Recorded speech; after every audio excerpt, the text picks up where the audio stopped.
And now I give the floor to the representative of the Russian Federation. Thank you, Madam Minister. I welcome you chairing this important VTC. My thanks to Madam Bachelet, Mr. Scherer, Mr. Katanga for their participation. Peacekeeping and peace operations are of the utmost importance today in ongoing challenging environment. These operations have always been seen as a pivotal activity of the United Nations in the area of maintaining peace and security.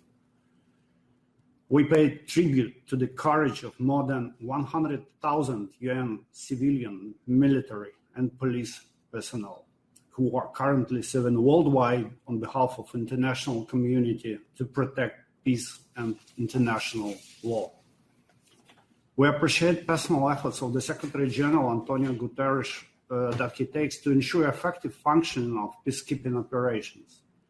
No matter how peacekeeping reform proceeds in the future, what should stand at core of this process is the respect for sovereignty of host countries, compliance with the UN Charter, and adherence to the basic principles of peacekeeping, namely consent of the parties, impartiality, non-use of force except in self-defense, and defense of the mandate. Neutrality and mandate-oriented standard of conduct, respect for local customs and practices, culture, religion, traditions, all those postulates are well known and can keep peacekeepers away of a risk to be involved in conflict. We fully understand the importance of the human rights component in peacekeeping.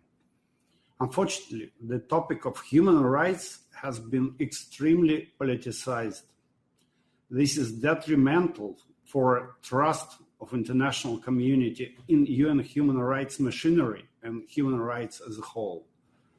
In such situation, the credibility and recognition of the peacekeeping missions and its human rights component are directly dependent on the decency of specific employees, their ability and desire to rely on objective information.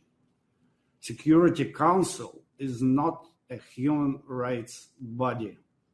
Any attempt to squeeze somehow the topic of human rights per se into the Security Council agenda is encroaching on the prerogatives and mandates of the Human Rights Council, High Commissioner for Human Rights, and other relevant institutions. But splitting mandates is half the trouble.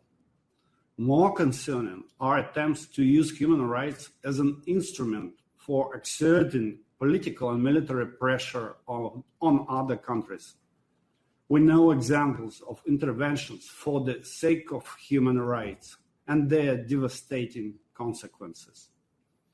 At the same time, the main objective of UN peacekeeping and political missions is to promote reconciliation and peacekeeping.